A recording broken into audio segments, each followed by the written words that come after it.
بسم اللہ الرحمن الرحیم الحمد للہ نحمدہ ونستعینہ ونستغفرہ ونتوکل علیہ ونعوذ باللہ من شرور انفسنا ومن سیئات اعمالنا من یهدہ اللہ فلا مضل له ومن یضلل فلا ہادی له ونشهد ان لا الہ الا اللہ وحدہ لا شریک له ونشهد ان سیدنا ومولانا محمدا عبدہ ورسولہ اما بعد فاعوذ باللہ من الشیطان الرجیم بسم اللہ الرحمن الرحیم والسابقون الاولون من المہاجرین والانصار والذین اتبعوهم بإحسان رضی اللہ عنہم ورضوا عنہ صدق اللہ مولانا العظیم ان اللہ وملائکتہ یصلون علی النبی یا ایھا الذین آمنوا صلوا علیہ وسلموا تسلیما اللهم صل على سيدنا محمد وعلى آل سيدنا مولانا محمد وسلم الصلاة والسلام عليك يا سيدي يا وعلى آلك وأصحابك يا سيدي معزز و مکرم واجب العزت والاحترام علماء کرام بزرگوں بھائیوں عزیزوں، اللہ کہیں مجھے اور آپ کو نبی پاک صلی اللہ علیہ وسلم کی سچی غلامی، محبت اور اتباع کی توفیق عطا فرمائے۔ اللہ تعالیٰ ہم سب کا خاتمہ ایمان پر کرے۔ اس مہینے کی مناسبت سے فقیر نے آپ کے سامنے قرآن شریف کی سورۃ التوبہ میں سے آیت نمبر 100 تلاوت کی ہے۔ اس کا ترجمہ اس طرح ہے، والسابقون الاولون، آگے نکل جانے والے، پہلا نمبر لے جانے والے۔ یہ دو لفظ الگ الگ، السابقون سبقت لے جانے والے، آگے نکل جانے والے، الاولون اول نمبر لے جانے والے، من المہاجرین والانصار، وہ سبقت لے جانے والے اور اول نمبر پر آنے والے وہ مہاجر ہیں اور انصار۔ ان کو اللہ کریم نے سابق بھی کہا ہے، اول بھی کہا ہے۔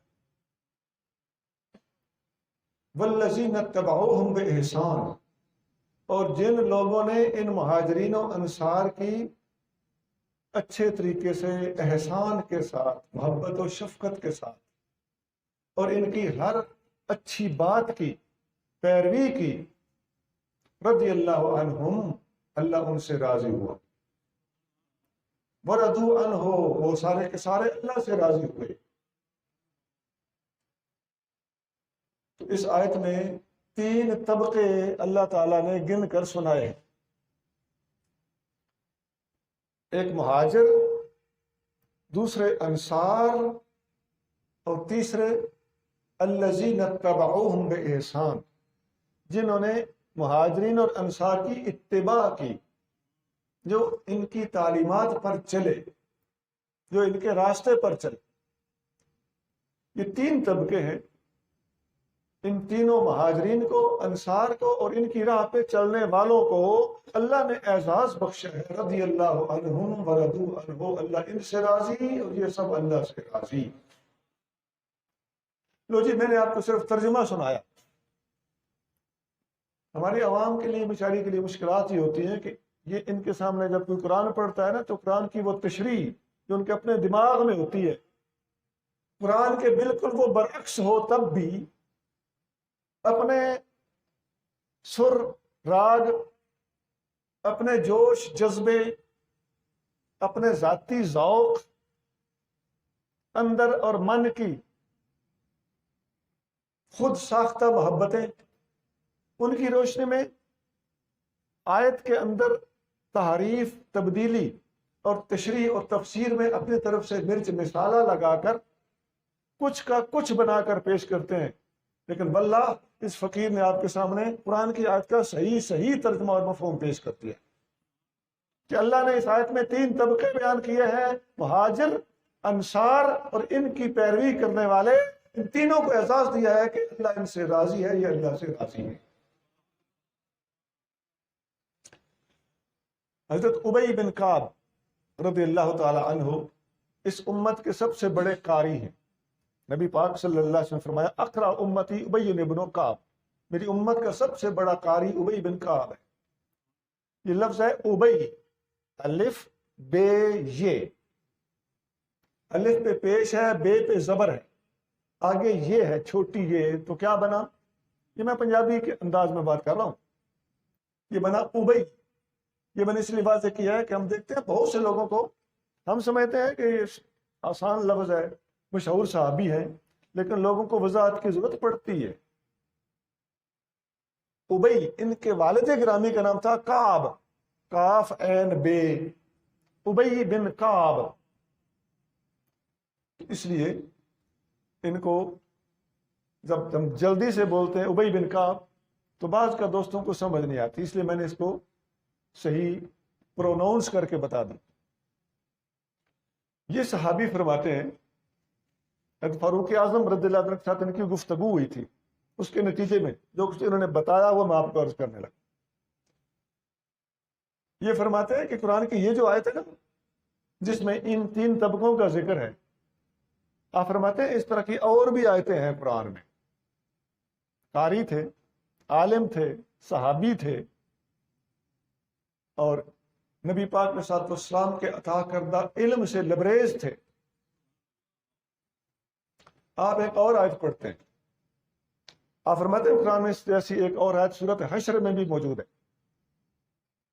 جس کی آیت نمبر 8 میں مہاجرین کا، آیت نمبر 9 میں انصار کا، اور آیت نمبر 10 کو پڑھ کے فرماتے ہیں والذین جاؤوا من بعدہم یقولون ربنا اغفر لنا۔ ایک مہاجر ہیں، ایک انصار ہیں، ایک تیسرے نمبر والے لوگ ہیں جو ان کے پیچھے چلیں گے، وہ کیا کہیں گے؟ اللہ ہماری بخشش فرما، وَلِإِخْوَانِنَا الَّذِينَ سَبَقُونَا بِالْإِيمَانِ، اور ہمارے ان بھائیوں کی بھی بخشش فرما جو ایمان لانے میں ہم سے سبقت لے گئے، پہلا نمبر لے گئے، ہم سے آگے نکل گئے۔ تو دوسری آیت اس آیت کی تائید میں سیدنا ابی بن کعب نے پیش فرمائی، اس میں بھی یہی تھا وَالسَّابِقُونَ الْأَوَّلُونَ، آگے نکل جانے والے، پہلا نمبر لے جانے والے۔ تو یہاں دوسری آیت میں اللہ کریم ارشاد فرما رہا ہے کہ بعد والوں نے یہ کہنا ہے، بعد والوں کو یہ کہنا چاہیے کہ جو ہم سے سبقت لے گئے، ہم سے آگے نکل گئے مہاجرین اور انصار، ان کے لیے دعا گو رہنا ہے۔ اور بلا تجعل فی قلوبنا غلا للذین آمنوا، اے اللہ ایمان والے لوگوں کے بارے میں ہمارے دلوں کے اندر کوئی بغض، کوئی کھوٹ، کوئی 2 نمبری، کسی قسم کی منفی سوچ پیدا نہ ہونے دینا۔ غل کا لفظ بڑا وسیع لفظ، میں نے اتنے سارے لفظ اس کے لیے بولے ہیں، سارے اس کے اندر آتے ہیں۔ کسی قسم کا بغض، کسی قسم کا کھوٹ، کسی قسم کی ان کے بارے میں 2 نمبری، بدگمانی، منفی سوچ، یہ سارے اس کے معنی ہیں۔ اے اللہ ہمارے دلوں میں ان کے بارے میں کوئی کھوٹ، کوئی ایسی خرابی نہ پیدا ہونے دینا۔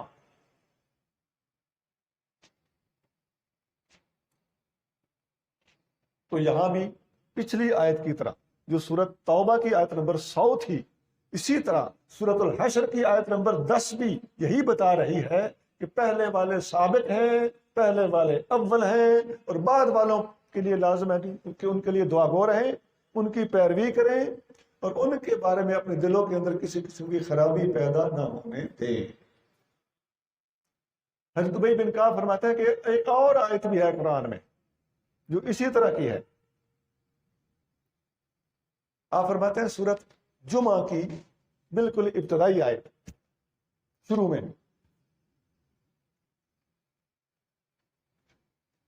هو الذی بعث فی الامیین رسولا منہم، اللہ وہ ہے جس نے امی لوگوں میں اپنا شان والا رسول بھیجا جو انہی میں سے ہے، یتلو علیہم آیاتہ،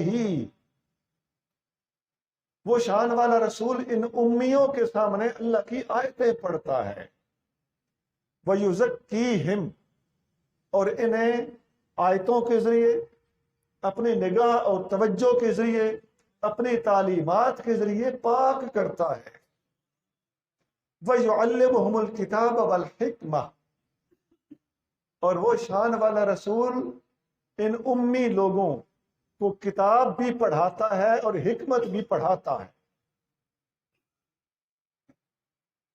کتاب ظاہری علم ہے اور حکمت باطنی علم ہے، اسی کتاب کا باطنی علم۔ آگے کیا فرمایا؟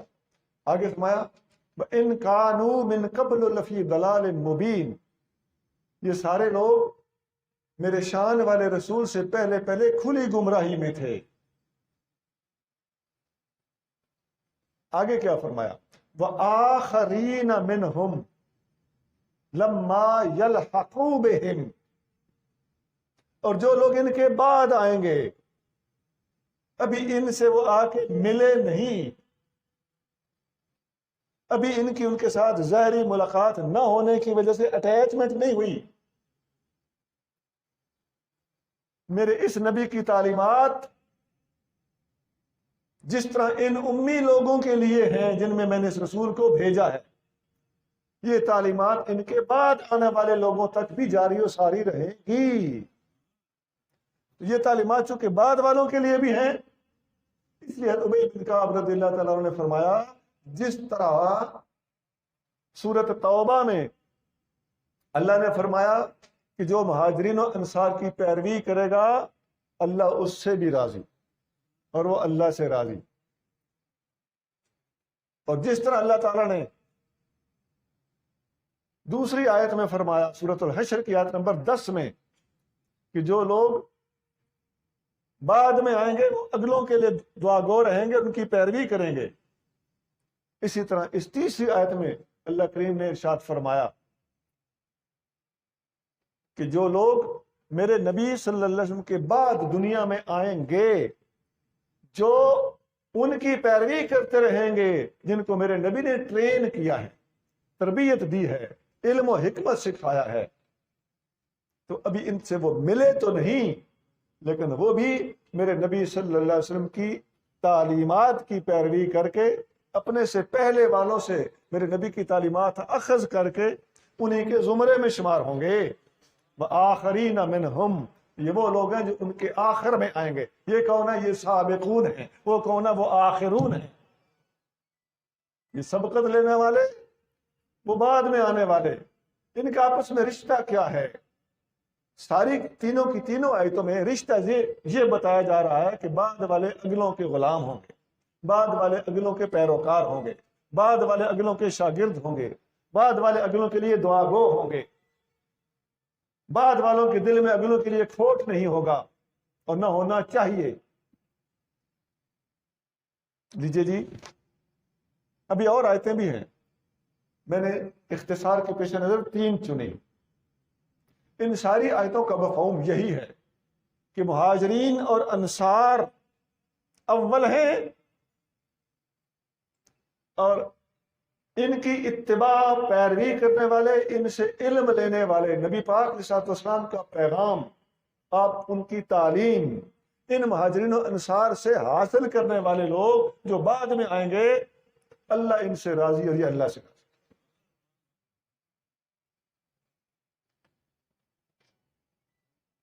اس آیت میں جو میں نے خطبے میں پڑھی تھی سورۃ توبہ کی آیت نمبر 100، ہمارا اصل موضوع تو یہ ہے، باقی میں نے دوسری آیتوں سے اس کی تائید، تصدیق اور اس کو مزید مؤکد اور مؤید کیا ہے۔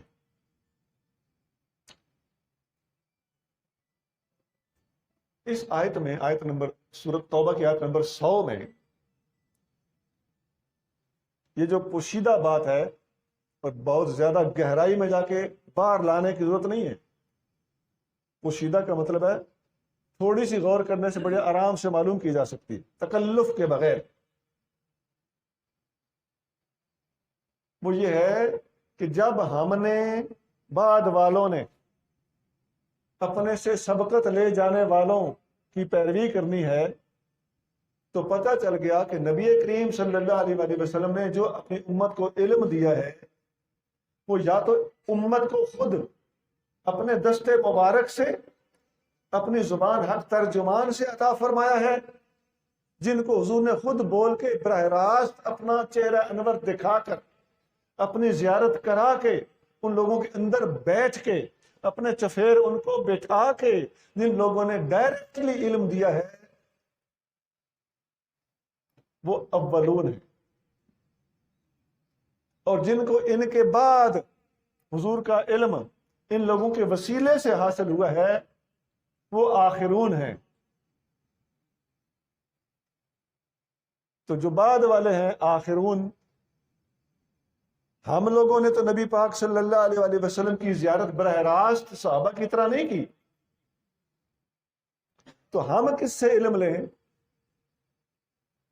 اس دور میں ایک اہم سوال بنتا ہے کہ ہم نے علم کس سے لینا ہے؟ ہم نے اپنے استاد سے تو استاد نے کس سے لینا ہے، ان کے استادوں سے تو انہوں نے کس سے لینا ہے؟ امام بخاری سے انہوں نے کس سے لینا ہے؟ امام احمد بن حنبل سے انہوں نے کس سے لینا ہے؟ امام شافعی سے انہوں نے کس سے لینا ہے؟ امام مالک سے انہوں نے کس سے لینا ہے؟ امام اعظم ابو حنیفہ سے انہوں نے کس سے لینا ہے؟ حضرت حماد سے انہوں نے کس سے لینا ہے؟ حضرت ابراہیم سے انہوں نے کس سے لینا ہے؟ عبداللہ بن مسعود سے، علی المرتضیٰ سے رضی اللہ تعالیٰ، انس بن مالک سے۔ ترتیب ہے، میں نے ویسے جو بولا ہے بھی اسی طرح، سند بھی ان کی اسی طرح ہے، ایک ایک سند میں نے بتا دی۔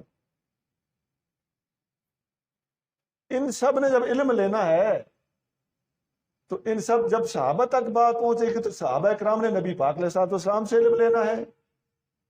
بھائی جس طرح پیروں کے سلسلے ہوتے ہیں، طریقت کے سلسلے ہوتے ہیں، میرے مرشد پاک، ان کے مرشد پاک، ان کے مرشد کریم، ان کے مرشد کریم، چلتے چلتے پورا سلسلہ نبی کریم صلی اللہ علیہ وسلم تک پہنچتا ہے، اسی طرح علم کے سلسلے بھی پہنچتے ہیں۔ میرے استاد، ان کے استاد، ان کے استاد، چلتے چلتے نبی پاک علیہ الصلوۃ والسلام، سب کے استاد، پوری امت کے، پوری کائنات کے استاد۔ اسی طرح شجرہ نسب بھی چلتا ہے، میرے والد، میرے دادا، میرے پردادا، حضرت آدم علیہ السلام تک ہر آدمی کا شجرہ جاتا ہے۔ تو جو ایک بندہ دوسرے کے ساتھ سہارا لیتا ہے نا، بیٹے نے باپ کا، باپ نے دادا کا، اور بات اوپر تک گئی، شاگرد نے استاد کا، استاد نے دادا استاد کا، اور بات اوپر تک گئی، مرید نے پیر کا، پیر نے دادا پیر کا، یہ سہارا لیا نا۔ عربی زبان میں اس کو سند بولتے ہیں۔ سند کا معنی ہوتا ہے سہارا۔ سند کا معنی کیا ہے؟ سہارا۔ بھائی دیکھو، سند یہ ایک ادھوری میں طالب علموں کے لیے بات کرنے لگا ہوں۔ من نام، جو بندہ سو گیا، مستندن الی شیء، کسی ایسی چیز کی سند لے کر، کسی ایسی چیز کی سند لے کر سو گیا، لو ازیل لسقط عنہ، اگر وہ سند ہٹا دی جائے، یہ بندہ سویا ہوا ہے نا، اس چیز کی سند لے کر، اور وہ چیز ہٹا دی جائے تو وہ بندہ گر جائے، تو اس طرح سو جانے سے وضو ٹوٹ جاتا ہے۔ تو کسی چیز کی سند لے کے سویا ہوا ہے، سند کا معنی کیا نکلا؟ سہارا، ٹیک لگا کے، ایسی چیز کے ساتھ ٹیک لگا کے سو جانا کہ وہ چیز ہٹا دیں تو بندہ گر جائے۔ اگر اپنا آپ جھل کے سویا ہوا ہے، چیز ہٹانے سے بندہ گرتا نہیں، تو اس طرح سو جانے سے وضو نہیں ٹوٹتا۔ اور اگر اس طرح سو جائے کہ کسی چیز کی سند لی ہوئی ہو کہ وہ چیز ہٹ جائے تو بندہ گر جائے، تو اب وہ سند پہ اتنا بھروسہ تھا کہ اب اس کا جسم اور اس کے اعضاء ڈھیلے ہیں، اب اس کا مطلب ہے اس کا وضو ٹوٹ گیا۔ تو بات بتا رہا تھا کہ سند کا معنی ہوتا ہے سہارا۔ تو سند شجرہ نسب کی ہوتی ہے، سند علم کی ہوتی ہے، اور سند طریقت کی ہوتی ہے، جسے سلسلہ طریقت کہتے ہیں، سند اساتذہ کہتے ہیں، شجرہ نسب کہتے ہیں۔ تینوں نام جدا جدا ہیں، معنی تینوں کا ایک ہی۔ تو اب یہ جو میں نے ساری آپ کو باتیں بتائیں، علماء کا سند لینا اور دینا، اور ایک سہارے سے دوسرے سہارے تک اور تیسرے سہارے سے چوتھے سہارے تک پہنچنا، اور آقا کریم صلی اللہ علیہ وسلم سب سہاروں کا سہارا، آپ تک اپنی سند کو پہنچانا، اپنی چین کو وہاں تک پہنچانا، اس میں سب سے پہلا سورس، سب سے پہلا ذریعہ نیچے سے اوپر جائیں، اس کو کہتے ہیں ترتیب سعودی۔ یہ سعود سین والا نہیں ہے، یہ سعاد والا۔ ترتیب سعودی کا مطلب ہوتا ہے نیچے سے اوپر بڑھنا۔ تو سب سے پہلا سہارا آپ کے استاد ہیں، آپ کے مرشد ہیں، آپ کے والد ہیں۔ ہم اپنی بات کر رہے ہیں نیچے سے اوپر جاتے وقت، اور اوپر سے نیچے آئیں تو وہ جو ہماری سند نبی پاک تک پہنچتی ہے، اس کا اوپر سے نیچے آنا، اس کو ترتیب سعودی نہیں کہتے، اسے ترتیب نزولی کہتے ہیں۔ کیا کہتے ہیں؟ ترتیب نزول ہو رہا ہے نا، اوپر سے نیچے آ رہا ہے۔ تو ترتیب نزولی کے اعتبار سے اب وہ سند حضور کی نہیں ہوگی، وہ سند ہماری ہوگی، کیونکہ اوپر سے حضور سے سہارا لے کر نیچے کو آیا جا رہا ہے۔ اس میں سب سے پہلی ترتیب نزولی کے اعتبار سے جو سند بنتے ہیں، ہمارا جو سب سے بڑا حضور کے بعد سہارا بنتے ہیں، وہ صحابہ اکرام ہیں، وہ مہاجرین ہیں، وہ انصار ہیں، اور ہم ان کے بعد والے ہیں۔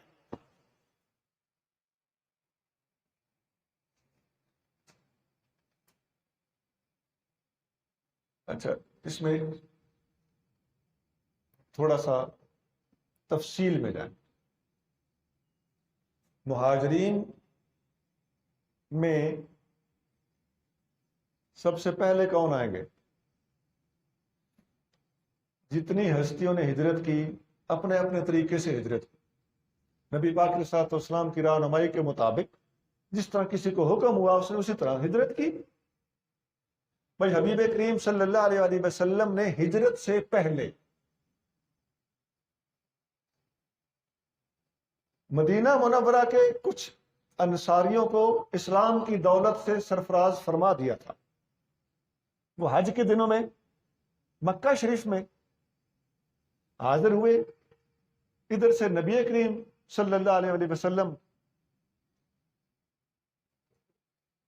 جب مکہ شریف میں ہی موجود تھے، ابھی ہجرت تو نہیں ہوئی تھی نا، تو حضور کریم صلی اللہ علیہ وسلم نے ان سے ایک عقبہ میں، ایک گھاٹی میں، جسے ہم کھائی کہتے ہیں یا کس کہتے ہیں، اس میں علیحدہ بیٹھ کے ملاقات کی۔ 6 بندے تھے پہلی ملاقات۔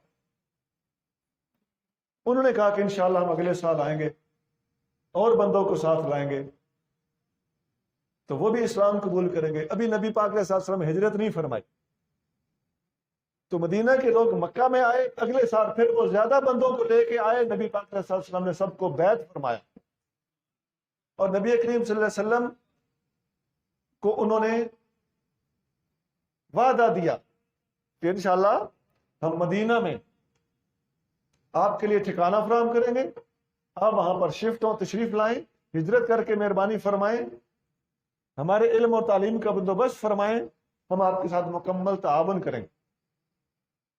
اب یہ اسلام کی تاریخ کا بہت بڑا انقلابی موڑ ہے۔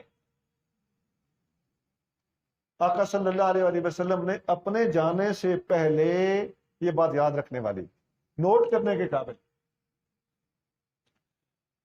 کچھ صحابہ کرام کو نبی کریم صلی اللہ علیہ وسلم نے پہلے بھیج دیا تھا کہ جاؤ وہاں جا کر پڑھاؤ، اور جو سب کے استاد ہیں، سب سے پہلے معلم، دیکھو نا یہ بات یاد رکھنے والی اہم بات ہے کہ آقا کریم صلی اللہ علیہ وسلم سے پہلے ہجرت کر کے جو مدینہ شریف کے تمام صحابیوں کے معلم، انصار کے معلم، استاد بنا کر بھیجے گئے، ان کا اسم گرامی حضرت مصعب بن عمیر ہے۔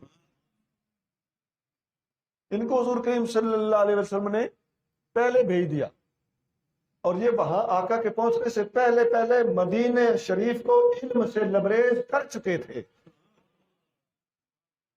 وہاں کے لوگ مسلمان ہو چکے تھے۔ وہ جو مدینہ والوں نے استقبال کیا نا، وہ یہ ان 12 بندوں نے نہیں کیا تھا۔ مدینہ شریف میں وہ جو گلیوں میں قطاریں لگ گئی تھی نا، اور مرد اور عورتیں مکانوں کی چھتوں پر چڑھ کر حضور کا استقبال کر رہے تھے اور نعرے رسالت کے لگا رہے تھے، یا محمد یا رسول اللہ کے نعرے لگ رہے تھے، یہ مسلم شریف میں تھی۔ وہ اس نوبت تک کیسے پہنچے؟ وہ ایمان کی دولت سے سرفراز اور علم کی نعمت سے مالا مال کیسے ہوئے؟ ان کو سیراب کرنے والے صحابی کا نام مصعب بن عمیر ہے۔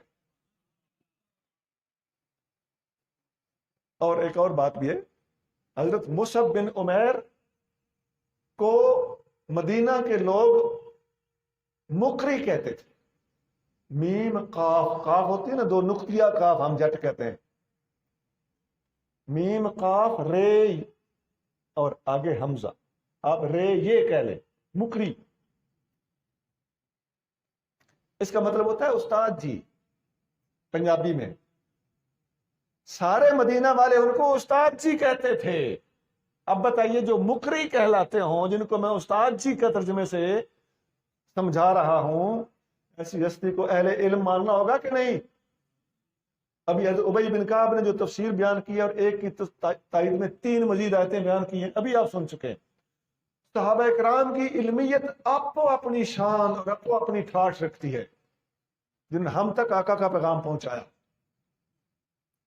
اور یہ مصعب بن عمیر رضی اللہ تعالیٰ عنہ کچھ زیادہ ہی علیحدہ اور جدا گانہ شان کے مالک ہیں۔ یہ ان کا امتیاز ہے، یہ ان کی خصوصیت ہے۔ ہر صحابی کو اللہ نے خصائص سے نوازا ہے۔ صدیق اکبر کے خصائص کسی میں بھی نہیں، فاروق اعظم کے بھی کسی میں نہیں، اب وہ اپنے خصائص ہیں۔ عثمان غنی اور سیدنا علی المرتضیٰ، ان کے اپنے اپنے خصائص ہیں، ایک کی شان دوسرے میں نہیں، دوسرے کی شان پہلے میں نہیں، وقت و وقت شانیں اللہ کریم نے عطا فرمائی ہیں۔ اسی طرح حضرت مصعب بن عمیر کی بھی دوسروں سے جدا گانا شان ہے۔ یہ شان نہ صدیق اکبر میں ہے نہ مولا مرتضیٰ میں ہے، کہ اس امت میں مدینہ شریف میں جا کر سب کے استاد جی کہلانے والے ہستی مصعب بن عمیر ہے رضی اللہ۔ اسی طرح ہجرت کرتے وقت میں نے ہجرت کے حوالے سے باتیں شروع کی کہ مہاجر کون ہے اور انصار کون ہے۔ یہ تو آقا صلی اللہ علیہ وسلم نے اپنے سے بھی پہلے ان کو ہجرت کرا کے اور امت کا استاد بنا کے پورے مدینہ منورہ کا معلم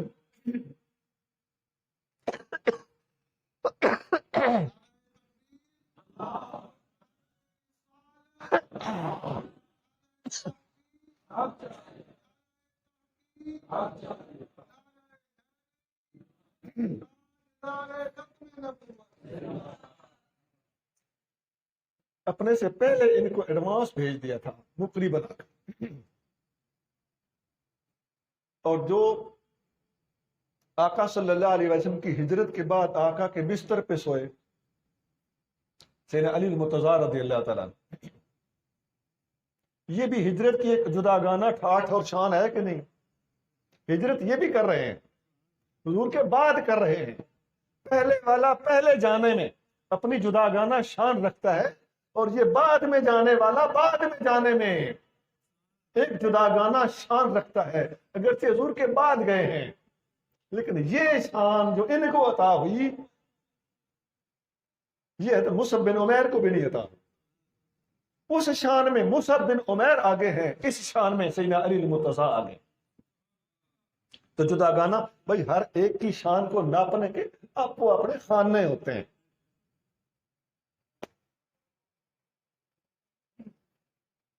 تو یہ ساری ٹھاٹھیں جدا جدا ہیں۔ تو جو نبی کریم صلی اللہ علیہ وسلم کے بالکل ساتھ ساتھ ہجرت کر کے گیا ہے، یہ شان بھی بالکل جدا گانا ہے۔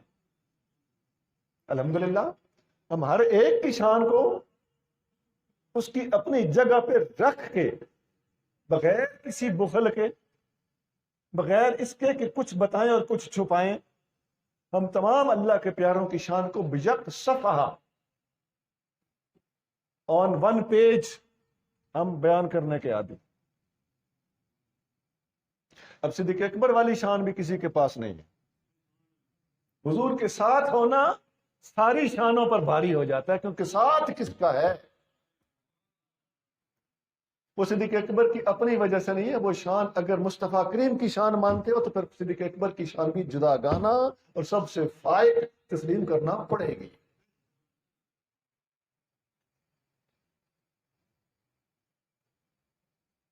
فاروق اعظم نے بھی ہجرت کی۔ فاروق اعظم رضی اللہ تعالی عنہ ہجرت کرنے لگے تو تلوار نکال کے مکہ شریف حرم شریف میں گئے، کعبہ شریف میں۔ وہاں کافر ٹولیاں بیٹھے ہوتے، ہر ٹولی کے پاس جا کے کہنے لگے جس نے اپنی بیوی بیوہ کروانی ہے اور بچے یتیم کروانے ہیں تو میں ہجرت کر کے جا رہا ہوں، میرے پیچھے آ جاؤ۔ یہ بھی ایک جدا گانا انداز۔ عثمان غنی رضی اللہ تعالیٰ عنہ، یہ وہ آپ کی زوجہ پاک حضرت رقیہ بنت رسول اللہ، رسول اللہ صلی اللہ علیہ وسلم کی شہزادی سیدہ رقیہ رضی اللہ تعالیٰ عنہ کے یہ شوہر ہیں، اور مدینہ شریف کی ہجرت انہوں نے اپنے طریقے سے کی ہے، لیکن ان کی ہجرت کو ایک اعزاز یہ بھی حاصل ہے کہ حبشہ کو جو ہجرت ہوئی تھی نا مدینہ کی ہجرت سے پہلے، اس ہجرت میں سب سے پہلا جوڑا جو ہجرت کر کے گیا تھا وہ عثمان غنی تھے اور سیدہ رقیہ بنت رسول اللہ تھی۔ تو یہ ان کی جداگانہ شان ہے۔ بات ہو رہی تھی مہاجرین کی اور انصار کی۔ اب ہم نے ان کی پیروی کی، ہمیں اللہ نے ان کی پیروی کا حکم دیا ہے۔ والذین اتبعوہم بإحسان وآخرین منہم لما یلحقوا بہم ربنا اغفر لنا ولإخواننا الذین سبقونا بالایمان۔ یہ ساری آیتیں ہیں، یہ ہمارے مقتدا ہیں، ہمارے اور حبیب کریم صلی اللہ علیہ وسلم کے درمیان یہ واسطہ ہے، ہمارا ذریعہ اور وسیلہ ہے، ہمارے بنیادی استاد ہیں جنہوں نے آقا کی تعلیمات ہم تک پہنچائیں۔ ان میں مزید غور کیجئے، ان میں کچھ مرد ہیں کچھ خواتین ہیں، ایسا بھی ہے۔ کچھ خواتین ہیں جو صحابیہ ہیں، کچھ خواتین ہیں جو نبی کریم صلی اللہ علیہ وسلم کے ازواج مطہرات ہیں، کچھ خواتین ہیں جو نبی کریم صلی اللہ علیہ وسلم کی شہزادیاں ہیں، کچھ مرد ہیں جو نبی کریم صلی اللہ علیہ وسلم کے سسر پاک ہیں، کچھ مرد ہیں جو آقا کریم صلی اللہ علیہ وسلم کے داماد مقدس ہیں، کچھ مرد ہیں جو نبی کریم صلی اللہ علیہ وسلم کے گھر مبارک کے اندر شہزادے ہیں، کچھ مرد ہیں جو خاندانی اور نسبی اعتبار سے تو نبی پاک کی اولاد پاک میں سے نہیں ہیں، لیکن اہل بیت ہونے کا اعزاز ان کو اتنا زیادہ حاصل ہے کہ حضور فرماتے ہیں مجھے سب سے پیارا ہے حضرت اسامہ بن زید۔ اس قسم کے اہل بیت کی جب ہم بات کرتے ہیں، جو اہل بیت حضور نے جن کو اپنے ساتھ اعزازی طور پر اہل بیت کے طور پر رکھا ہے، تو ہمارا ذہن صرف حضرت سلمان فارسی پہ آ کے رک جاتا ہے کہ ان کو حضور نے فرمایا سلمان میرے اہل بیت میں سے۔ یہ بات درست ہے، لیکن یاد رکھیے ان سے بھی زیادہ سینئر نمبر اور بعض دوسرے اہل بیت سے جو نسبی اہل بیت ہیں ان سے زیادہ محبت کا اظہار حضور نے کیا ہوا ہے اسامہ بن زید سے۔ حدیث میں ہے، حدیث نمبر 3819 ہے ترمذی میں، سند صحیح ہے۔ یہ اہل بیت ہونا اسامہ کا صرف اہل بیت ہونا نہیں بلکہ بہت زیادہ پیارا ہونا حدیث میں موجود ہے۔ ان سب سے ہم نے علم لینا ہے، ان سب نے ہمیں علم دیا ہے، یہ سارے حدیثوں کے راوی ہیں۔ نبی کریم رؤوف الرحیم صلی اللہ علیہ وسلم جب اپنے کاشانہ اقدس یعنی گھر مبارک میں جب ہوتے، اب باہر تشریف لائے ہیں تو مردوں میں کبھی کبھی عورتیں بھی مسئلہ پوچھنے سوال کرنے آ جاتی تھی، کبھی کبھی نبی کریم صلی اللہ علیہ وسلم کسی کی دعوت پر تشریف لے جاتے تھے تو دعوت پر جس کے گھر میں آپ تشریف لے جاتے وہاں کی خواتین بھی آپ صلی اللہ علیہ وسلم کی زیارت کو آ جاتی تھی، سوال کرتی تھی، آقا جواب دیتے تھے، حدیثوں کو روایت کرتی ہیں۔ باہر جب تشریف لے جاتے تو جنگ پر بھی جاتے، محافل مذاکرہ بھی ہوتی، سوال جواب کی نشستیں بھی ہوتی، آقا صلی اللہ علیہ وآلہ وسلم فیصلے بھی فرماتے، جھگڑوں کے فیصلے ہوتے، نکاح طلاق کے فیصلے ہوتے، سزائیں نافذ ہوتی، مال غنیمت تقسیم ہوتا، تو مختلف قسم کی بڑی بڑی محافل ہوتی تھی۔ آقا صلی اللہ علیہ وآلہ وسلم یوں بھی فرماتے تھے کہ سلونی، پوچھ لو۔ آقا صلی اللہ علیہ وآلہ وسلم سے ہم نے کہیں نہیں دیکھا حدیث میں کہ کبھی آپ پر علمی سوال ہوا ہو اور آپ اس سے پریشان ہوئے ہوں، گھبرائے ہوں یا اکتائے ہوں، نہیں، صحابہ کرام پاس بیٹھے ہوتے تھے۔ سوالی کا سوال کرنا بعض اوقات صحابہ کرام کو چبھ جاتا تھا کہ یہ سوال اس نے نہیں کرنا تھا، مناسب نہیں ہے، لیکن آقا فرماتے تھے خبردار، یہ سوال کر رہا ہے۔ ایک دفعہ کسی نے سوال کیا تو بخاری میں حدیث ہے، صحابہ نے کہا کیا ہو گیا اس کو؟ آپ صلی اللہ علیہ وسلم کیا ہو گیا اس کو؟ سوال ہی تو کر رہا ہے۔ دیکھ وہی لفظ حضور نے دہرا دیا، صحابہ ادب کی وجہ سے ایسا کر رہے تھے، کوئی بات نہیں، اسے کیا ہو گیا؟ فرمایا کیا ہو گیا؟ سوال ہی کر رہا ہے۔ ایک دفعہ آپ پر سوال ہوا، جب آپ پر سوال ہوا تو آپ پر فوراً وحی آنے لگی۔ جب وحی سے افاقہ ہوا، وحی کے دوران صحابہ کو پتہ چل جاتا تھا کہ آقا کے ماتھے مبارک میں پسینہ آ گیا، تو آپ تھوڑی کھینچ کے سانس مبارک لیتے تھے۔ تو صحابی جو سوال کر رہے، اس صحابی کو آقا نے اب وہی کی یہ کیفیت کہ پسینہ مبارک تک آ جائے، آپ کے جسم اقدس پر بہت وحی کا بوجھ پڑتا تھا، اتنی بھاری وحی برداشت کر لینے کے بعد جیسے ہی افاقہ ہوا، اللہ کی قسم حدیث میں آتا ہے سب سے پہلے آپ نے فرمایا وہ بندہ کہاں ہے جو وحی آنے سے پہلے مجھ پہ سوال کر رہا تھا؟ سنا ہم حضور پر ہونے والے سوالات، حضور کریم صلی اللہ علیہ وسلم کا صحابہ کرام کو علمی جوابات دینا، ہم جہاں جہاں تلاش کریں ہمیں کرنے دو، اور جہاں جہاں مسلمانوں تمہیں ملے تم تلاش کرو۔ کسی ایک شخصیت پر، دو شخصیتوں پر، تین شخصیتوں پر نبی پاک علیہ الصلوۃ والسلام کا علم بند اور موقوف نہیں ہے۔ تمام کے تمام صحابہ جتنوں کا بس چلا، جتنوں کو جتنا زیادہ آقا کریم صلی اللہ علیہ وسلم کے ساتھ بیٹھنے اٹھنے کا، زیارت کرنے کا، گفتگو کرنے کا موقع ملا، اتنا زیادہ ان کے پاس علم پہنچا، اتنا زیادہ علم آگے انہوں نے پہنچایا۔ البتہ علم پہنچانے کے اندر کچھ اور عوامل بھی ہیں جو میں بھی عرض کرتا ہوں۔ مثلا پہلی بات تو یہ ہے کہ گھر کے اندر کے معاملات نبی کریم صلی اللہ علیہ وآلہ وسلم اپنی چارپائی مبارک پر، بستر پر یا ارض مقدس پر، زمین پر بستر بچھا کر آپ کس طرح سوتے تھے، کس طرح جاگتے تھے، تہجد کس طرح پڑھتے تھے، کس طرح غسل فرماتے تھے، یہ باتیں ازواج مطہرات کے سوا کوئی بتا سکتا ہے؟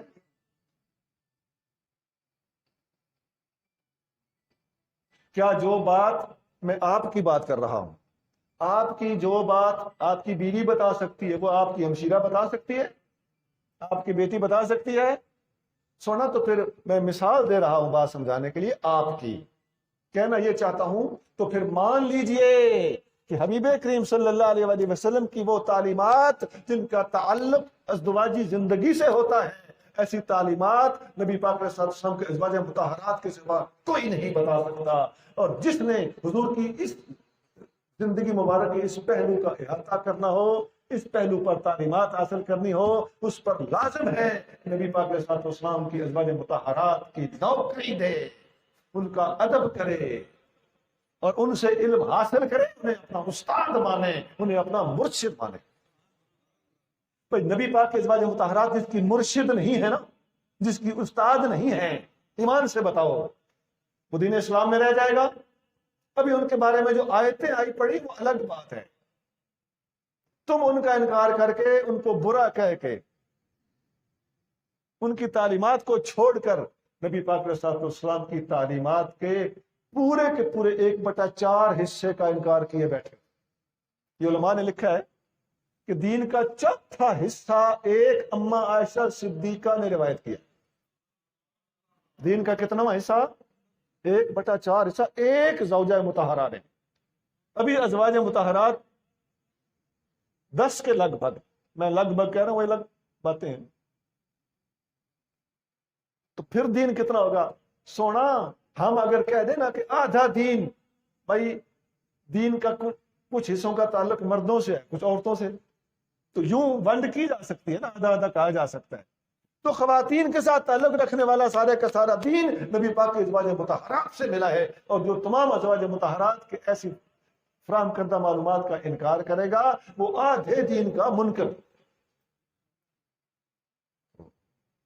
یہ میں عرض کر دیتا ہوں کہ ہم علمی بات کرنے کے عادی، لیکن علمی بات کا جواب انشاءاللہ تعالی ہم اللہ کے در سے امید رکھتے ہیں، کیونکہ ہم سوچ سمجھ کر، پڑھ لکھ کر، اور اپنے رب اس کے رسول صلی اللہ علیہ وسلم کے سامنے جواب دہ ہونے کا خوف ذہن میں رکھ کر الحمدللہ بات درست کرنے کے عادی ہیں۔ اللہ قبول فرمائے۔ باقی یہ جذبات، سینہ زوریاں، یہ اللہ کی بارگاہ میں نہیں چلیں گی، ان کی عمر تھوڑی ہے۔ دل نہ مانے، عادت نہ مانے، آپ جن کے پاس بیٹھتے رہتے ہیں وہ محفل آپ کو نہ ماننے دے، چھوڑ اس کو، رب کے سامنے جھک، رسول اللہ کے سامنے جھک، نبی پاک کے ازواج مطہرات کو اپنی ماں مان کے ان کے سامنے جھک، ان سے دین حاصل کر۔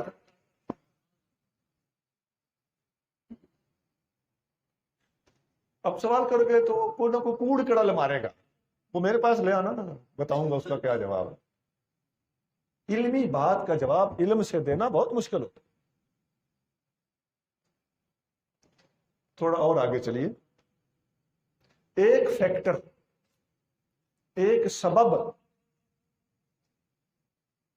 علم کو آگے پھیلانے میں کسی نے کتنا کردار ادا کیا، اس میں یہ بھی ہے کہ آقا کریم صلی اللہ علیہ وسلم کی صحبت میں کوئی کتنا زیادہ عرصہ رہا۔ اب دیکھیے، آقا کریم صلی اللہ علیہ وسلم کے ساتھ ہر جگہ سیدنا ابوبکر صدیق نظر آتے ہیں، اعلان نبوت سے پہلے بھی ساتھ ہیں، بچپن کے ساتھی، بعد میں بھی ساتھ ہیں، ہجرت کے 14-15 دن کوئی صحابی ساتھ نہیں ہے۔ ایک صدیق اکبر ہیں کہ نبی کریم صلی اللہ علیہ وسلم کے ساتھ ہیں، ان 14-15 دنوں کی حدیثیں، ان دنوں میں بتایا ہوا علم، ان دنوں میں نبی کریم صلی اللہ علیہ وسلم کا اسوہ حسنہ کون بتا سکتا ہے سوائے صدیق اکبر کے؟ اب پھر یہاں وہی بات کہ غصہ، جلال، نا اس کا تو ہمارے پاس کوئی علاج نہیں، لیکن مٹھڑا حوصلہ، ٹھنڈے دل سے سوچئے، ہے سچی، وہ عادت بگڑی ہوئی ہے نا، انشاءاللہ غور کرو گے، دروشی پڑھ کے غور کرو، دل ٹھنڈا ہوگا، اندر ٹھنڈ بڑھ جائے گی۔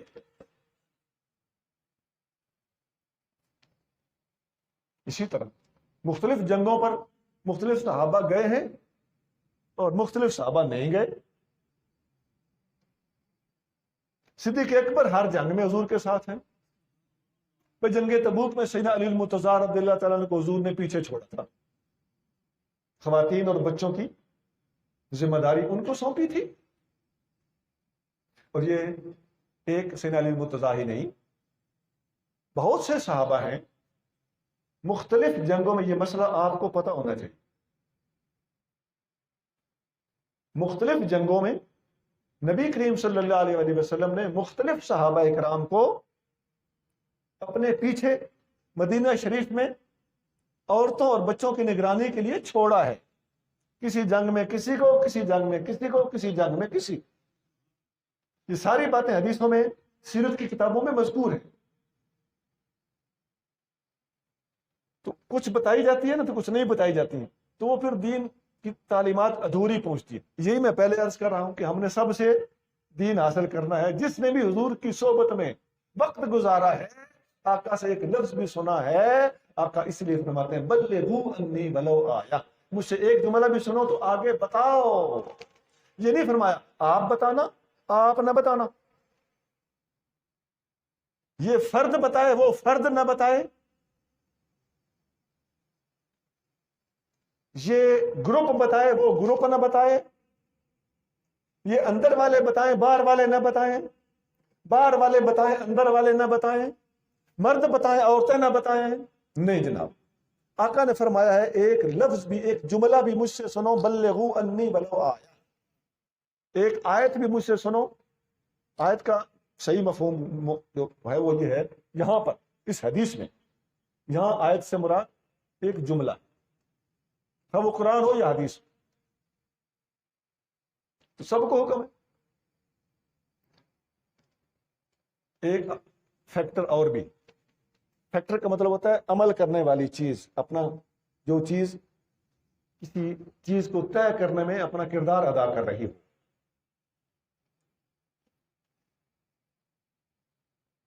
وہ یہ بھی ہے کہ نبی کریم رؤوف الرحیم صلی اللہ علیہ وسلم کے بعد دنیا میں رہنے کا کتنا کسی کو ٹائم ملا.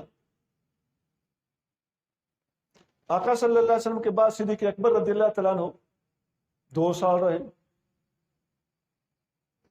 آقا کریم صلی اللہ علیہ وسلم کی پیاری شہزادی سیدہ زہرا پاک رضی اللہ تعالیٰ عنہ 6 مہینے رہی. 3 کا قول بھی ہے لیکن صحیح 6 مہینے. اب بتائیے، جب سیدہ پاک کو 6 مہینے اللہ کریم نے دنیا میں رکھا آقا کے بعد، تو 6 مہینے میں تھوڑا ٹائم ملا کہ نہیں؟ یہ تقریباً سب سے کم ٹائم ہے. تو 6 مہینے میں وہ تو صحابہ کا ہی زمانہ تھا، خود ایک سے بڑھ کر ایک علم کے سمندر تھے. پھر بھی سیدہ پاک سے اگر ہماری کتابوں میں چند حدیثیں آ گئی ہوں تو بڑی بات ہے کہ نہیں؟ ایمانداری سے سوچنا ہوگا، جذبات سے نہیں. نہیں جی ان سے دین زیادہ کیوں نہیں لیا گیا، ان کے پاس کوئی تھوڑا علم تھا. سونا آپ ٹھیک کہتے ہو، ان کے پاس علم تھوڑا نہیں تھا، وہ علم کے بادشاہ اور علم کے سمندر تھے. نبی پاک علیہ الصلوۃ والسلام کی پیاری شہزادی تھی، ان کے علم میں کس بد نصیب کو شک ہو سکتا ہے؟ سوال یہ ہے کہ علم پھیلانے کی مہلت تھوڑی، وقت تھوڑا تھا. صدیق اکبر رضی اللہ تعالیٰ عنہ 2 سال تقریباً چند مہینے بھی ہے. حضور کریم صلی اللہ علیہ وسلم کے بعد تھوڑا عرصہ دنیا میں رہے. آپ دیکھ لو، ان سے سیدہ پاک کی نسبت تھوڑی زیادہ، اور عمر عثمان علی رضی اللہ تعالیٰ عنہم اور باقی صحابہ سب سے تھوڑی حدیثیں صدیق اکبر سے لی گئی. بھائی یہ سوچنے کی بات ہے کہ نہیں کہ سنیوں نے تو صدیق اکبر سے بھی تھوڑی حدیثیں لی ہیں. وجہ کیا تھی؟ ان کو بھی نبی کریم رؤوف الرحیم صلی اللہ علیہ وسلم کے بعد دنیا میں رہنے کی مہلت تھوڑی ملی، موقع تھوڑا ملا. ورنہ علم کے یہ بھی شہنشاہ تھے، یہ بھی سمندر تھے. ان کے بعد پھر نا فاروق اعظم اور عثمان غنی رضی اللہ تعالیٰ عنہم سے حدیثیں لی گئی، صدیق اکبر سے زیادہ. کیوں؟ ان کو اور زیادہ موقع ملا. یہ کلی قاعدہ نہیں ہے لیکن اکثری قاعدہ، موسٹ پرابیبل قاعدہ ہے. اب ان تینوں خلفائے راشدین سے بڑھ کر سیدنا علی المرتضیٰ کو موقع ملا کیونکہ وہ ان تینوں کے بعد دنیا سے وصال فرما رہے ہیں، تو ان حضرت علی المرتضیٰ رضی اللہ تعالیٰ عنہ نے سیدنا ابوبکر صدیق، مولا عمر، مولا عثمان سے زیادہ حدیثیں مولا علی نے روایت کی۔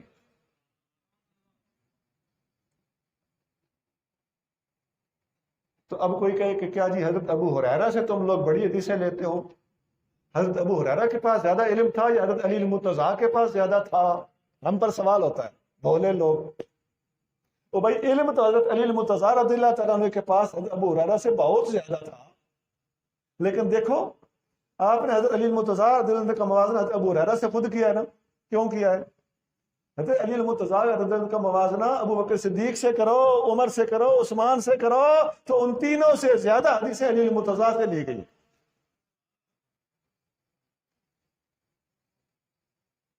سیدنا صدیق اکبر سے 200 سے زیادہ حدیث نہیں، یہ کم ہے، 179 something like that۔ اس سے تھوڑی فاروق اعظم سے اور عثمان غنی سے زیادہ ہے، اور حضرت علی المرتضیٰ سے ان تینوں کی نسبت زیادہ، تقریباً 1400 حدیثیں، 1300 کچھ، صرف مسند احمد میں حدیثیں موجود ہیں۔ تو پتہ چل گیا کہ یہ تو الحمدللہ ہمارے پاس تو بڑا واضح انصاف موجود ہے، ہمارے دل تو سب کے لیے ایک ہی طریقے سے کھلے ہیں، ہم تو سب کو اپنا استاد، اپنا مرشد اور اپنی سند مانتے ہیں، لیکن جتنا جتنا کسی کو ٹائم ملا اتنا اتنا انہوں نے علم پھیلا۔ حضرت ابو ہریرہ رضی اللہ تعالیٰ عنہ 59 ہجری میں آقا کریم صلی اللہ علیہ وسلم کے تقریباً 50 سال بعد فوت ہوئے، تو ظاہر ہے ان کو علم پھیلانے کا اور موقع ملا۔ اس کی ایک اور وجہ بھی تھی، جیسے میں فیکٹر کر رہا ہوں، اس میں ایک اور وجہ بھی تھی، نبی پاک صلی اللہ علیہ وسلم نے ان کو خود علم اور حافظہ عطا فرمایا تھا۔ بخاری میں حدیث، وہ آپ حدیث جانتے ہیں، سنتے رہتے، اس کا یہ معاملہ، ان کا یہ عنصر بھی ان کے تعلیمات اور حدیث زیادہ پھیلانے میں موجود ہے۔ تو ہم مجموعی صورتحال پر نظر رکھ کے میک آؤٹ کرتے ہیں، کنکلوڈ کرتے ہیں صورتحال کو۔ ایک اور بات بھی ہے، اما عائشہ صدیقہ رضی اللہ تعالی عنہ کو بھی علم زیادہ ہونا، حضور کی زوجہ مطہرہ ہونا، گھریلو اور خانگی حالات سے دوسروں کی نسبت زیادہ آگاہ ہونا، آپ کی تمام ازواج مطہرات میں سب سے زیادہ پیاری ہونا، حتیٰ کہ آپ آخری دنوں میں فرماتے تھے ظاہری حیات طیبہ میں کہ میری کل کہاں باری ہے، کل کہاں باری ہے، کل کہاں باری ہے۔ آپ صلی اللہ علیہ وسلم چاہتے تھے کہ میں جلدی عائشہ کے گھر پہنچوں۔ آپ جانتے تھے کہ میں نے اس دنیا سے پردہ فرمانا ہے تو میں عائشہ صدیقہ کے گھر فرماؤں۔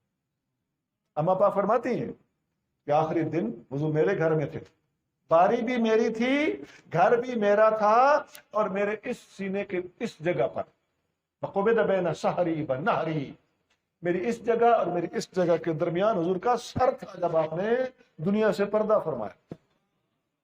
اس ہستی کو جو حدیثیں پتہ ہوں گی، ان کو تو دنیا سے تشریف لے جاتے وقت آپ صلی اللہ علیہ وسلم کے سانسوں کی گرمی تک یاد ہوگی، اور کسی کو یاد نہیں ہے۔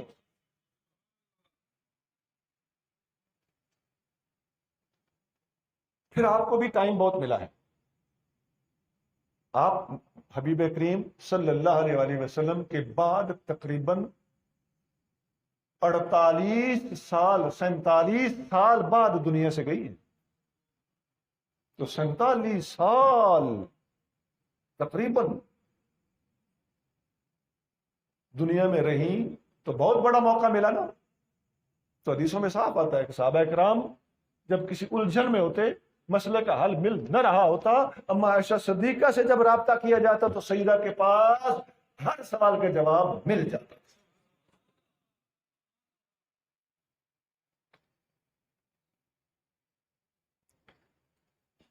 ابھی اس پر اور بہت سارے عوامل ہیں، میں ایک بات اور عرض کرنے لگا۔ جب نبی کریم صلی اللہ علیہ وآلہ وسلم کے ان صحابہ سے حدیثیں لکھی گئیں، نوٹ کی گئیں، سند کے ساتھ نوٹ کی گئیں، تو اس میں یہ کس سے زیادہ کس سے کم، یہ بات تو آپ کو سمجھ آ گئی نا۔ اس سوال کا تو یا اس اعتراض کا کہ ادھر سے کم کیوں، ادھر سے زیادہ کیوں، ادھر سے زیادہ کیوں، ادھر سے کم کیوں، اس سوال کا تو ٹھیک ٹھاک جواب آ گیا. لیکن جس بھی تعداد میں حدیثیں لی گئیں، حاصل کی گئیں، ان کو نوٹ کیا گیا. نوٹ کرنے والے سب سے پہلے کون ہیں اس دنیا میں؟ اس وقت جتنی کتابیں موجود ہیں، ان کتابوں میں سب سے پہلے جن لوگوں نے حدیثیں لکھی وہ کون ہیں؟ ان میں سب سے پہلے جو حدیثوں کا مجموعہ مرتب کیا گیا وہ حضرت عبداللہ بن عمر بن عاص رضی اللہ تعالی عنہ کی 3 جلدوں میں مرتب کی ہوئی کتاب ہے، جس کا نام ہے صحیفہ صادقہ. اس کو نبی پاک صلی اللہ علیہ وسلم نے خود، حضرت عبداللہ بن عمر بن عاص صحابی ہیں، انہوں نے لکھا، حضور کریم صلی اللہ علیہ وسلم کو چیک کروایا اور آپ نے تصدیق فرمائی. اس کے لیے اس کا نام پڑا صحیفہ صادقہ، تصدیق شدہ کتاب. حدیث آپ جانتے ہیں، میں نے کئی بار پہلے سنائی ہے، ابو داؤد شریف میں حدیث ہے، یہی صحابی جنہوں نے یہ کتاب لکھی صحابی ہیں. ان کو صحابہ کرام نے منع کیا کہ آپ ہر بات نہ لکھا. انہوں نے نبی پاک صلی اللہ علیہ وسلم سے عرض کیا کہ حضور میرے چاچے کہتے ہیں کہ ہر بات نہ لکھا کرو، حضور کی کوئی بات آپ کبھی جلال میں بولتے ہیں، کبھی جمال میں بولتے ہیں، تو ہو سکتا ہے کوئی بات نہ لکھنے والی ہو تو آپ لکھ لیتے ہو. تو آپ نے حضور کو عرض کیا تو حضور صلی اللہ علیہ وسلم نے فرمایا اکتب انی، میں جو بولوں لکھ سکتے ہو، لکھ لیا کرو، حکم ہے اکتب. فوالذی نفسی بیدہ، قسم ہے اس کی جس کے قبضہ قدرت میں میری جان ہے، ما خرج منہ الا حق، یہاں اپنے انگلی مبارک لگائی، میں یہاں سے حق کے سوا کچھ نہیں نکلتا. اس وجہ سے نبی کریم صلی اللہ علیہ وسلم کی جتنی تعلیمات ہیں یہ ایک صحابی ہیں. اس کے علاوہ حضرت ابوبکر صدیق رضی اللہ تعالیٰ عنہ نے اپنے طریقے سے، دوسرے صحابہ نے اپنے طریقے سے نبی پاک علیہ السلام کی حدیثیں نوٹ کی ہوئی تھی. وہ رکے کی شکل میں، تحریر کی شکل میں، کاغذ کے اوپر، پارچے کے اوپر لکھ کے، تلوار کی مٹھ ہوتی تھی نا، مٹھ کے ساتھ جیب لگی ہوتی تھی، کام جو ہر وقت جہاد سے تھا، تو اس جیب کے اندر ڈال کے رکھتے تھے. سیدنا علی المرتضیٰ رضی اللہ تعالیٰ عنہ کے پاس بھی اس طرح کا ایک رکا تھا، ایک تحریر تھی. سیدنا صدیق اکبر کے پاس بھی اور باقی صحابہ اکرام کے پاس بھی اپنے اپنے طریقے سے آقا کی باتیں کسی نے زبانی یاد کی ہوئی تھی. انس بن مالک رضی اللہ تعالیٰ عنہ روایت کرتے ہیں کہ مجھے جب ابوبکر صدیق رضی اللہ تعالیٰ نے بحرین، میرا خیال یہ تسنیہ ہے، بحرین کا جب گورنر بنا کر بھیجا انس بن مالک کو، بخاری میں حدیث ہے، تو آپ فرماتے ہیں مجھے ابوبکر صدیق نے زکوٰۃ وصول کرنے کا طریقہ لکھ کر دیا جو انہوں نے نبی کریم صلی اللہ علیہ وسلم سے لیا تھا. وہ تحریر، وہ اس وقت بھی وہ تحریر بخاری میں، اب وہ تحریر بخاری میں آ گئی. اب وہ رکا اتنے زمانے تک کیسے سنبھالا جا سکتا تھا؟ اس قسم کی تحریریں محفوظ نہ رہ سکی، لیکن آگے جب شفٹ ہو گئی تو ان کا محفوظ رکھنا بھی ضروری نہ رہا، کیونکہ وہ دور کاغذ کا نہیں تھا، ورلا کاغذ ملتا تھا. وہ دور کتابت اور کاغذ قلم کی کثرت کا نہیں تھا، وہ دور ڈاک کا اور پریس کا نہیں تھا. یہاں سے لوگوں کو غلط فہمیاں ہوتی. تو جب اور زیادہ عرصہ نہیں گزرا کہ 150 ہجری میں فوت ہو گئے امام اعظم ابو حنیفہ، تو فوت ہوتے وقت تو نہیں لکھا ہوگا نا، اس سے پہلے بہت عرصہ پہلے لکھ لیا ہوگا. آپ 80 ہجری میں پیدا ہوئے اور 96 ہجری میں حج کر کے وہاں صحابی رسول کی زیارت کر رہے ہیں اور ان سے حدیثیں روایت کر رہے ہیں. 96 ہجری میں حدیثیں روایت کی ہوئی آپ کتابوں میں ہے. حضرت عبداللہ بن حارث کی زیارت آپ نے 96 ہجری میں 16 سال کی عمر میں کی اور ان سے حدیث مکہ شریف حرم کے اندر بیٹھ کے سنی اور روایت بھی کی ہے. جو مسند امام اعظم کے صفحہ نمبر 20 پر لکھی ہوئی، یہ جو آج کل پڑھائی جا رہی ہے درسوں میں۔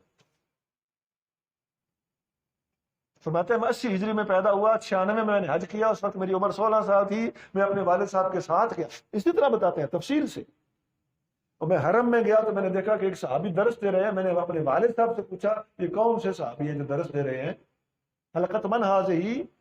قال حلقت عبداللہ ابن الحارث الجزء الزبیدی، یہ عبداللہ بن حارث صحابی رسول کا، صاحب رسول اللہ سے، ان کا حلقہ ہے۔ فتقدم، تو آپ فرماتے ہیں میں آگے بڑھا تو سمیت ہوں یقول، میں نے خود اپنے کانوں سے سنا عبداللہ بن حارث صحابی رسول یہ حدیث پڑھ رہے تھے۔ سمیت رسول اللہ صلی اللہ علیہ وسلم، میں نے رسول اللہ صلی اللہ علیہ وسلم کو سنا ہے، فرماتے ہوئے سنا ہے من تفقہ فی دین اللہ کفاہ اللہ مہمہ، جس نے دین کی سمجھ حاصل کی، دین کی فقہ حاصل کی، اللہ تعالیٰ اس کے تمام مشکلات خود اپنے دست قدرت میں لے کے حل کر دے۔ کفاہ اللہ مہمہ ورزقہ من حیث لا یحتسب، اور اللہ اسے رزق وہاں سے دے گا جہاں سے وہ سوچ بھی نہیں سکتا۔ یقین کیجیے عزیزان گرامی، آپ دین پڑھیں، دین پڑھائیں، اپنے بچوں کو داخل کریں، خدا کی قسم ان کی معاش کی، ان کی روٹی ٹکر دال کی فکر نہ کرنا، تیرا بیٹا دین سیکھ جائے، دوسروں سے اچھا کھائے۔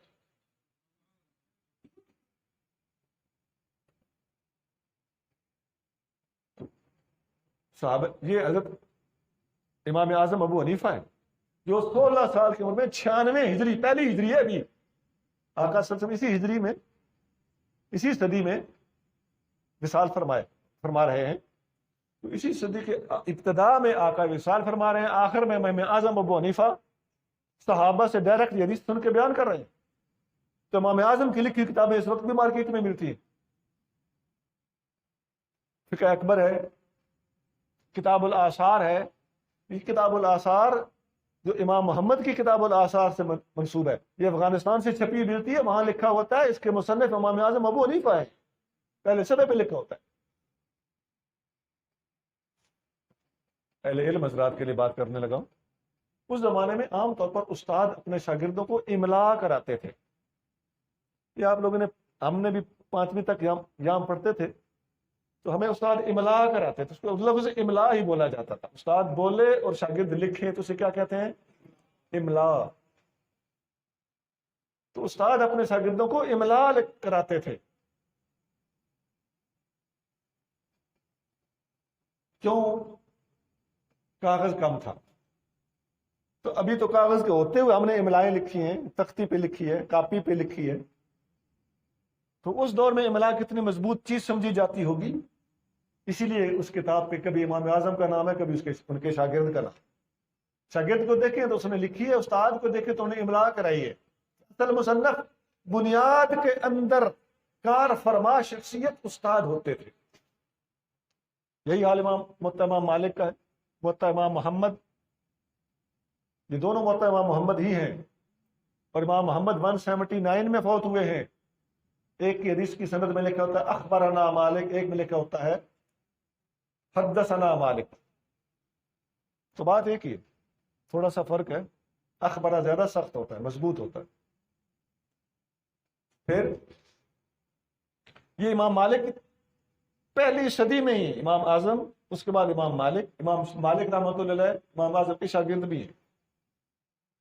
امام مالک کے شاگرد امام شافعی ہے، ان کی بھی کتاب حدیث کی ملتی ہے، مسند شافعی،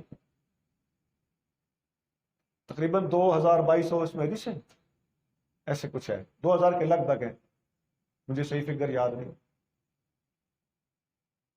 امام شافعی کے شاگرد امام احمد بن حنبل ہے، 242 ہجری میں فوت ہوئے ہیں، تقریباً 27,000 اور کچھ اوپر حدیثیں مسند امام احمد کے اندر انہوں نے روایت کی۔ یہ کتاب 30 جلدوں میں بھی ملتی ہے، اور ٹھوک کے لکھی گئی ہے تو 15 جلدیں بھی بنا دی گئی، مارکیٹ میں ملتی ہے۔ کوئی نایاب کتاب نہیں ہے، باہر کی چھپی ہوئی بھی ہے، پاکستان کی چھپی ہوئی بھی ہے، کئی مکتبوں نے چھاپی، عام دستیاب کتاب ہے۔ یہ ہے اہل سنت کے پاس نبی پاک صلی اللہ علیہ وسلم کا علم، جو صحابہ سے، تابعین سے، اور اولین زمانے میں پہلی فرصت میں لکھی گئی کتابیں۔ دوسرے لوگوں نے بھی کتابیں لکھی، اہل سنت کے علاوہ لوگوں نے، آپ کتابیں اٹھا کے دیکھ لیں، پہلے صفحے اور گتے پر ہی لکھا ہوگا کہ یہ بزرگ 4تھی صدی کے ہیں، کسی پہ لکھا ہوگا یہ بزرگ 5ویں صدی کے ہیں۔ اب نہج البلاغہ 5ویں صدی کی کتاب ہے، 404 ہجری میں اس کتاب کے مصنف فوت ہوئے، 404، 5ویں صدی شروع ہوگی تو باقی 4تھی صدی کے ہیں۔ اور ہماری ساری کی ساری کتابیں سیاستہ 3ری صدی میں مکمل ہو چکی تھیں، اور موطا موطا امام مالک، موطا امام محمد، کتاب الاثار امام ابو یوسف کی، کتاب الاثار امام محمد کی، امام اعظم کی بہت ساری کتابیں، یہ ساری کی ساری کتابیں 2ری صدی میں، اور ان کے ابتدائی احادیث 1لی صدی میں نوٹ کر کے اپنی کتابوں میں لکھی جا چکی تھی۔ یہ میں نے اختصار سے بتایا ہے، ورنہ بھی تفصیل بہت ہے۔ امام احمد بن حنبل سے بھی پہلے کے بزرگ ہیں، محدث عبد الرزاق جن کی المصنف ہے کئی جلدوں میں، اسی دور کے ہیں۔ ابن ابی شیبہ، ان کی بھی اس کتاب کی بھی کئی جلدیں ہیں، اس کا نام ہے المصنف لابن ابی شیبہ۔ یہ بڑی بڑی کتابیں، یہ میں کچھ چھوٹی موٹی کتابیں یا رسالے نہیں گن رہا۔ تو یہ امام بخاری سے پہلے کی کتابیں، صحیح بخاری سے پہلے کی کتابیں پھر سنا دیتا ہوں۔ کتاب الاثار، 2ری کتاب الاثار، جامع صغیر، جامع کبیر، موطا امام مالک، موطا امام محمد، مسند شافعی، مصنف عبد الرزاق، مصنف ابن ابی شیبہ، مسند امام اعظم، مسند امام احمد۔ مسند امام اعظم کو مرتب کرنے والے حسکتی یہ بات کے ہیں، لیکن مواد اس کا اسی وقت کا، احادیث کا ذخیرہ اس کے اندر اسی دور کا ہے۔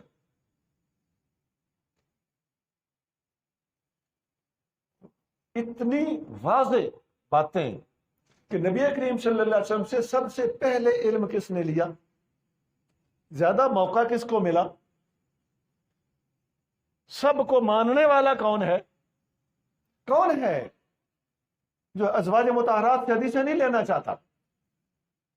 کون ہے جو صدیق اکبر، عمر فاروق، عثمان غنی سے حدیثیں، ابو ہریرہ سے حدیثیں نہیں لینا چاہتا؟ ہوا کرے، کہتا ہے میں نہیں لیتا۔ اور وہ کون ہے جو کہتا ہے میں ازواج مطہرات سے بھی حدیث حاصل کروں گا، میں ابو بکر، عمر، عثمان اور علی سے بھی حدیث لوں گا، میں حسن و حسین سے بھی حدیث لوں گا، میں سیدہ زہرا پاک سے بھی حدیث حاصل کروں گا؟ اور وہ کون ہے جو کہتا ہے کہ میں حضرت ابو ہریرہ سے بھی حدیث حاصل کروں گا، میں تمام اہل بیت سے حاصل کروں گا، تمام صحابہ سے حاصل کروں گا، اندر تشریف لے جانے والے اور حاضری دینے والوں سے بھی حاصل کروں گا، اور باہر جاتے آتے رہنے والوں سے بھی حدیث حاصل کروں گا، جس بات کی جس کو خبر ہے اس سے حدیث حاصل کروں گا، جو ہر صحابی سے، ہر زوجہ مطہرہ سے، ہر اہل بیت سے، حضور کے ہر غلام سے، حضور کو ہر دیکھنے والے صحابی، خواہ وہ نابینا صحابی ہوں، ان سے بھی حدیث لیتا ہے۔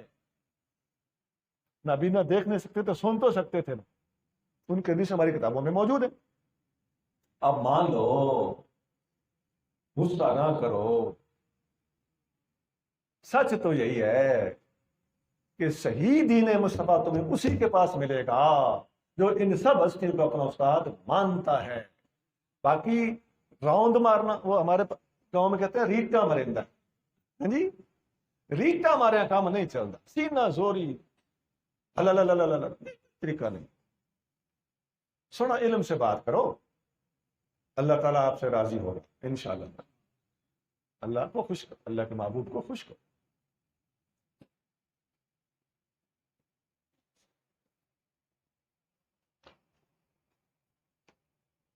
ایک حدیث میں آتا ہے، حضرت ابو سعید خدری رضی اللہ تعالیٰ عنہ روایت کرتے ہیں، جامع ترمذی میں حدیث ہے، نبی پاک صلی اللہ علیہ وسلم نے تمام صحابہ کو فرمایا، ان الناس لکم تبعا، میرے بعد لوگ تمہارے پیچھے چلیں گے، وَإِنَّ النَّاسَ يَأْتُونَكُمْ مِنْ أَقْطَارِ الْأَرْضِ يَتَفَقَّهُونَ فِي الدِّينِ، میرے بعد دنیا کے کونے کونے سے لوگ تمہارے پاس آ کر دین سیکھیں گے. فَإِذَا أَتَوْكُمْ فَاسْتَوْصُوا بِهِمْ خَيْرًا، جب لوگ تمہارے پاس علم سیکھنے آئے تو تم نے ان کی اچھی تربیت کرنی ہے. یہ سب کو حکم ہے. وہ جو حدیث میں آتا ہے نا کہ اصحابی کا نجوم، میرے تمام صحابہ ہدایت کے ستارے ہیں. النجوم امنۃ للسماء، مسلم شریف میں حدیث، ستارے آسمان کے محافظ ہیں اور میرے صحابہ میری امت کے محافظ ہیں. تو ان سے ہم نے لینا ہے. جب لفظ صحابہ بولا جاتا ہے یاد رکھو، صحابہ میں اہل بیت خود بخود شامل ہوتے. ہمیں اللہ نے وہ وسعت عطا فرمائی ہے کہ ہمارے تو لفظوں کے اندر ہی سب پیارے اچھوں کی دنیا آباد ہوتی، سب پیاروں کی، سب اچھوں کی دنیا ہمارے ایک ایک لفظ کے اندر آباد ہوتی. اب ان سب سے ہم نے علم لیا، حاصل کیا.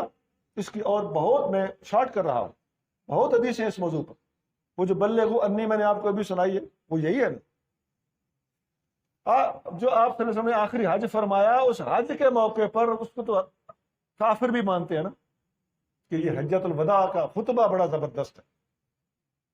میں نے خود ایک پادری سے بات کی، اس کا نام تھا چارلس، پشاور مال روڈ پہ وہ پادری تھا ایک چرچ کا. تو میں اس کے ساتھ گفتگو کر رہا تھا، بائبل اور قرآن میں کمپیریزن، اس قسم کی کچھ گفتگو جاری تھی. میں نے پوچھا پادری صاحب، بائی دا وے ہمارے نبی کریم صلی اللہ علیہ وسلم کی کوئی بات آپ کو اچھی بھی لگی؟ ٹھیک ہے آپ نہیں مانتے الگ بات ہے، لیکن ہوتا ہے نا مخالفت کے باوجود کوئی بات دل کو اچھی لگتی. یقین کیجئے پادری صاحب سوچ میں پڑ گئے، 2 3 4 5 سیکنڈ چپ رہے تو کہنے لگے خطبہ حجۃ الوداع. مجھے بڑا یاد،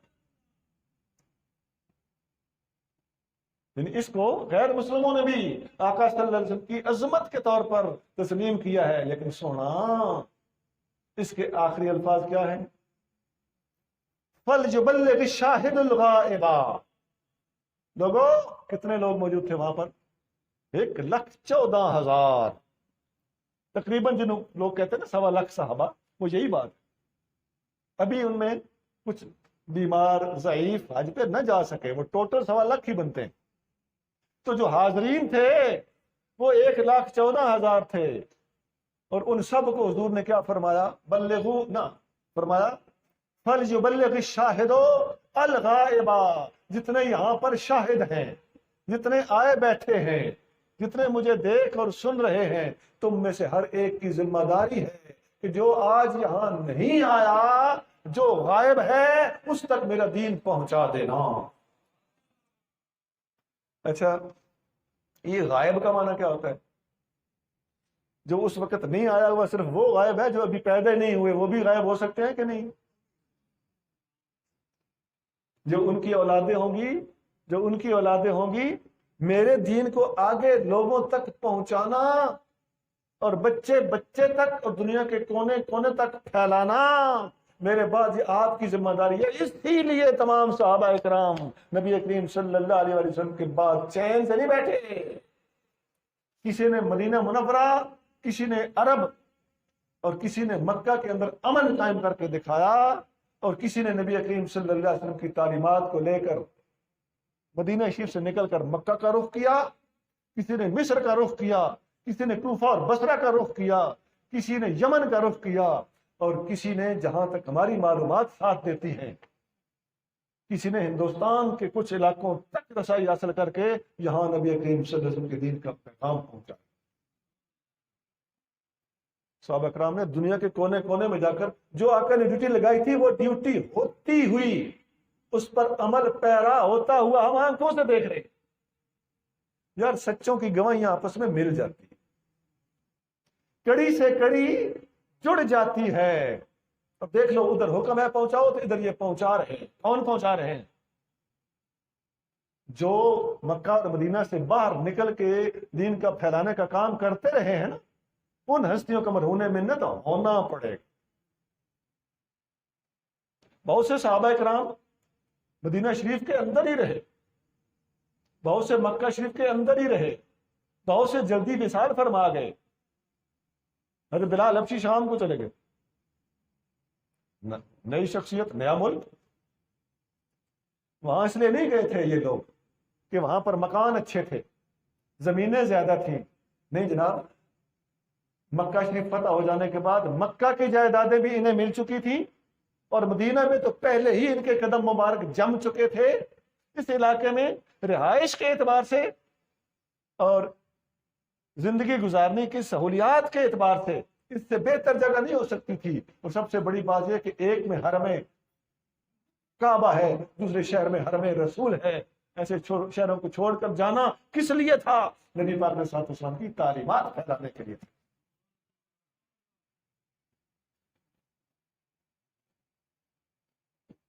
آخری موازنہ یہ میں کر رہا تھا کہ ہماری کتابیں ان کی لکھنے کی ڈیٹیں اور تاریخیں بتاتی ہیں کہ دوسرے دوستوں کی لکھی ہوئی کتابیں، ان کی شخصیات، ان کی ڈیٹیں کمپیریزن کر کے دیکھ لو، سنیت اللہ کی عظمت کی قسم حضور کا دین اب تک پہنچانے میں پہلا نمبر دے چکی ہے۔ جس طرح مہاجرین اور انصار سابق اور اول ہیں، اسی طرح حضور کا دین پھیلانے میں آگے والے لوگ، ان کی اتباع کرنے والے دوسرے مسالک کی نسبت سابق اور اول ہیں، دوسرے مسالک کی نسبت۔ یہ مرتبہ بلند ملا جس کو مل گیا، ہر مدعی کے واسطے دار و رسن کہاں۔ میں نے ابھی اس گفتگو کے چند حصے باقی ہیں، لیکن ہم نے اپنا اصول نہیں توڑنا انشاءاللہ تعالی۔ نبی کریم رؤوف الرحیم صلی اللہ علیہ وسلم کا علم ہم تک کیسے پہنچا، اس سلسلے میں میں نے اپنی طرف سے ایک مربوط اور نہایت محتاط اور علمی گفتگو آپ کی خدمت میں رکھنے کی ادنا سی کاوش کی ہے۔ مجھے امید ہے کہ آپ لوگوں نے ان باتوں کو غور سے سنا ہوگا۔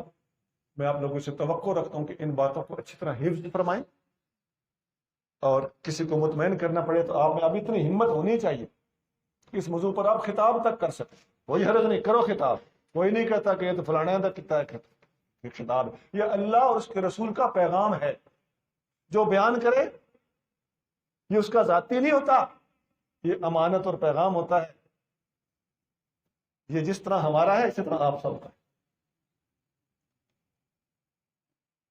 سبحان ربک رب العزت عما یصفون وسلام علی المرسلین والحمد للہ رب العالمین۔